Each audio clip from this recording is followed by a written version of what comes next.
Ya,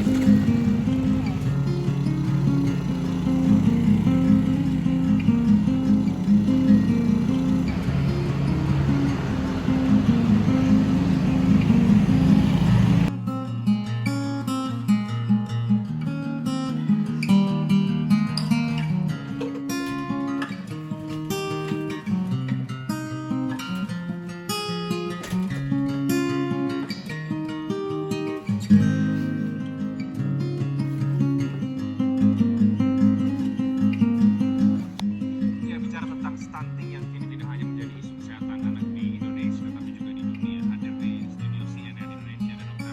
Damayanti, SPAK, dokter konsultan nutrisi dan juga penyakit. Kenapa sih kemudian masalah stunting ini menjadi problematika serius di Indonesia, dok? Masalah stunting itu sebenarnya bukan masalah hanya di Indonesia ya, masalah seluruh dunia. Jadi seluruh dunia itu tahun 2018 ada 151 juta anak stunting, tetapi 55%-nya di Asia. Dan di Indonesia itu urutan kelima di dunia penyumbang stunting terbanyak. Kenapa? Karena penduduk kita 273 juta.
Kecukupan gizi dan pangan merupakan salah satu faktor terpenting dalam mengembangkan kualitas sumber daya manusia sebagai indikator keberhasilan pembangunan suatu bangsa. Dalam hal ini, gizi memiliki pengaruh terhadap kecerdasan dan produktivitas kerja sumber daya manusia. Nah, penyakit stunting merupakan salah satu penyakit masalah gizi. Periode 1000 hari pertama kehidupan merupakan simpul kritis sebagai awal terjadinya stunting, yang selanjutnya akan memberikan dampak jangka panjang hingga akan berulang dalam siklus kehidupan. Masalah pertumbuhan stunting sering tidak disadari oleh masyarakat karena tidak adanya indikasi instan seperti penyakit. Efek kejadian stunting pada anak dapat menjadi predisposing terjadinya masalah-masalah kesehatan lain hingga sang anak dewasa. Stunting ialah kondisi gagal tumbuh yang terjadi pada balita akibat kekurangan gizi kronik sehingga balita tersebut terlihat lebih pendek dari usia normalnya. Kekurangan gizi di sini dapat terjadi dalam kandungan dan setelah ia dilahirkan. Adapun 3 indikator status gizi dalam stunting yaitu tinggi badan menurut umur, berat badan menurut umur, tinggi badan menurut berat badan. Adapun ciri-ciri stunting yaitu tanda pubertas yang terlambat, wajah tampak lebih muda dari usianya, dan kualitas otaknya yang menurun. Faktor-faktor yang mempengaruhi terjadinya stunting. Yang pertama, faktor penyakit. Yang kedua, zat asupan gizi. Yang ketiga, pola asuh. Yang keempat, akses terhadap makanan. Yang kelima, sanitasi lingkungan. Yang keenam, akses terhadap layanan kesehatan.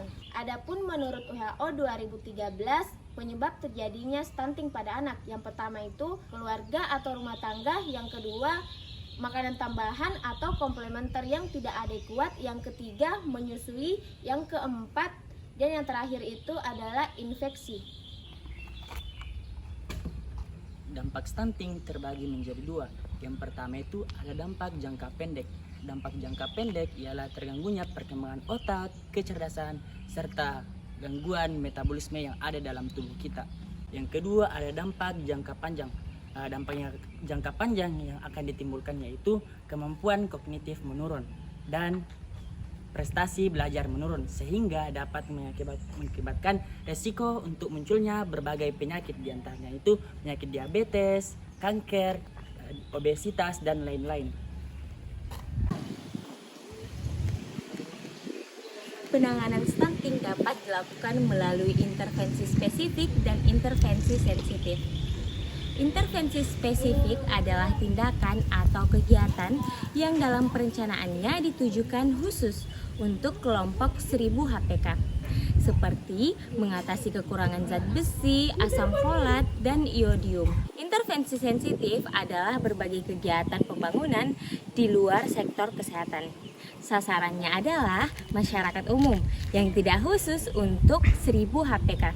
Salah satu sasaran untuk intervensi gizi sensitif adalah remaja. Contoh lain seperti menyediakan dan memastikan akses pada air bersih dan sanitasi lingkungan yang baik.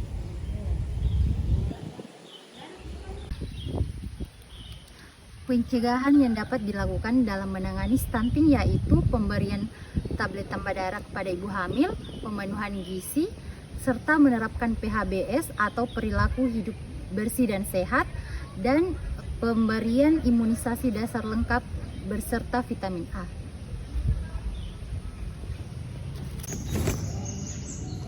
Kita sebagai mahasiswa kesehatan masyarakat perlu adanya upaya pencegahan 5 level prevention. Yang pertama, promosi kesehatan, contohnya bersosialisasi pendidikan kesehatan kepada masyarakat dan memberikan penyuluhan terhadap penerapan perilaku hidup dan sehat guna mencegah terjadinya dan masuknya agen-agen penyakit. Yang kedua, perlindungan khusus, memberikan makanan tambahan kepada ibu hamil yang menderita kek dan mengurangi tambahan gula berlebih untuk tidak terjadinya lila.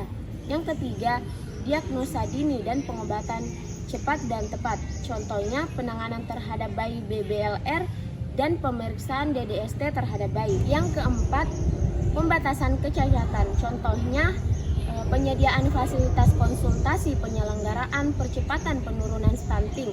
Yang kelima, rehabilitas yang dilakukan rehabilitas sosial, fisik, mental. A'udzu billahi minasy syaithanir rajim.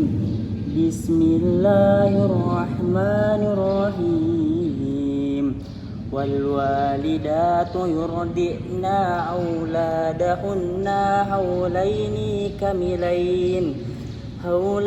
kamilaini liman arada an yutimmar rada'at. Yang artinya, dan ibu-ibu hendaklah menyusui anak-anaknya selama 2 tahun penuh bagi yang ingin menyusui secara sempurna. Ayat ini sangat berhubungan dengan pembunuhan gizi pada bayi, di mana WHO merekomendasikan pemberian ASI eksklusif pada 6 bulan pertama usia pada bayi. Kemudian setelahnya dengan pengenalan makanan pendamping setelah anak berumur 6 bulan dan terus menyusui hingga 2 tahun. Mari Melakukan pencegahan Stunting untuk generasi Indonesia.